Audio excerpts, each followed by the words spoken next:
The Trump administration says it has expelled nearly 9,000 migrant children from the United States who arrived at the southern border without their parents. Citing new CDC restrictions, the Department of Homeland Security suspended humanitarian protection for most border crossers, speeding up the expulsion process. Joining us now with more is CBS News immigration reporter Camilo Montoya-Galvez. Camilo, welcome. Thank you for joining us. What are these CDC restrictions exactly, and why does the agency have jurisdiction over the immigration status of these migrants? Sure, it's good to be with you, Tanya. That is a critical point to this discussion because this policy of expelling most migrants from the southern border, including unaccompanied children, is not an immigration policy per se, according to the Trump administration, but rather one of public health. And it is one that has been authorized, as you mentioned, by the Centers for Disease Control and Prevention, the CDC. The CDC Director Robert Redfield issued an order in mid-March authorizing DHS to expel most migrants regardless of their intention to apply for asylum, regardless of whether they were kids or not, from the southern border because he deemed that they could pose a public health risk if allowed to stay in the U.S. and undergo their immigration court proceedings here. So this is a huge shift, Tanya, because instead of allowing, for example, unaccompanied migrant children to make a case for asylum here and to be transferred to U.S. refugee agency shelters while they await their release to sponsors and family members in the U.S., most unaccompanied kids, now we know nearly 9,000 of them, have been summarily expelled from the U.S. either to Mexico by land or via deportation flights to their home countries. And Camilo, just how big of an issue is the coronavirus among migrants coming to the U.S. border? Have they been testing them? Well, that is unclear. There is no widespread testing of migrants held by Customs and Border Protection. That is the agency that first apprehends these people at the southern border. So we don't know. But what the administration says is that because most of these people lack travel documents and medical records, there is no way for the U.S. government to assess whether these people pose a public health risk to the country. And they say that testing them and offering them quarantine settings and things of that nature will just overburden the public health resources along the borderland. So they don't think that is an appropriate step to take.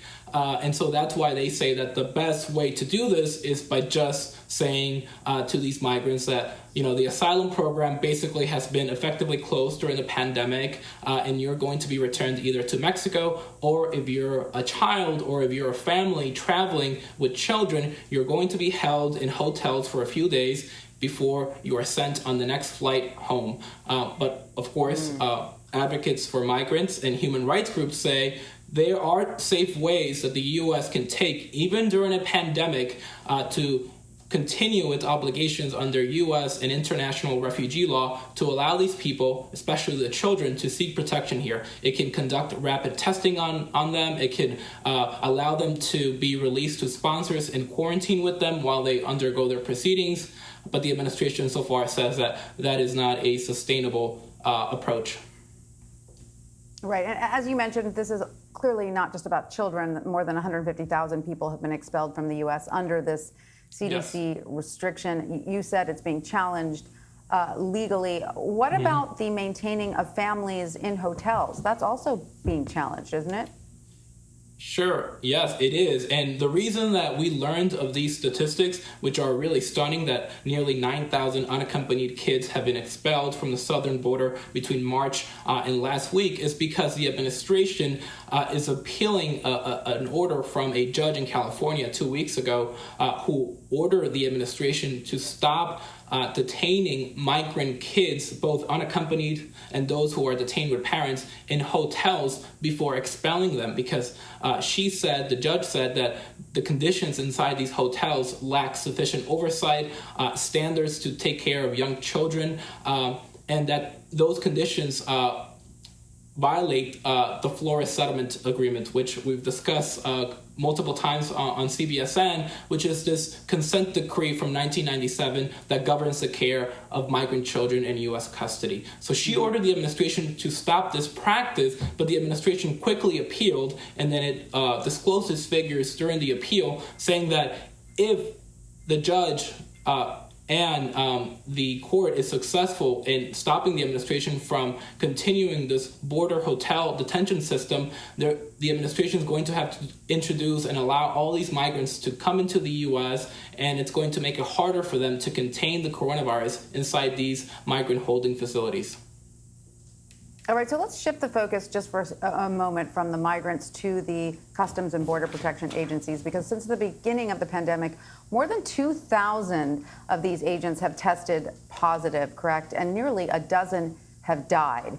Last week, the acting commissioner of the CBP put the blame on the immigrants. Now, whether that's a fair assessment or not, because of course we know there are hotspots in jails and colleges all across the United States. So whether that's fair or not, what options can be taken to protect the agents from coronavirus? Well, that's an important question, because that is one of the main arguments that the administration has for this unprecedented policy, which is not only will allowing the migrants to stay in the U.S. put the broader U.S. population at risk of the coronavirus spreading, but it will also place the CBP personnel who process and apprehend these migrants at risk because they're going to come in constant contact with people who have no travel or medical histories. And so what we know so far is that more than 2,000 Customs and Border Protection employees have tested positive for the coronavirus during the pandemic. We know a dozen employees and one contractor have died from coronavirus complications. But what we don't know, Tanya, is how many of those people who died were part of Border Patrol. Because as you know, Customs and Border Protection has agents in airports and in the interior of the country. So it's hard to really gauge the impact of processing migrants as it relates to the risk of the coronavirus. Absolutely. All right. Well, Camilo Montoya-Galvez, thank you so much for joining us. We appreciate your time. Thank you, Tanya.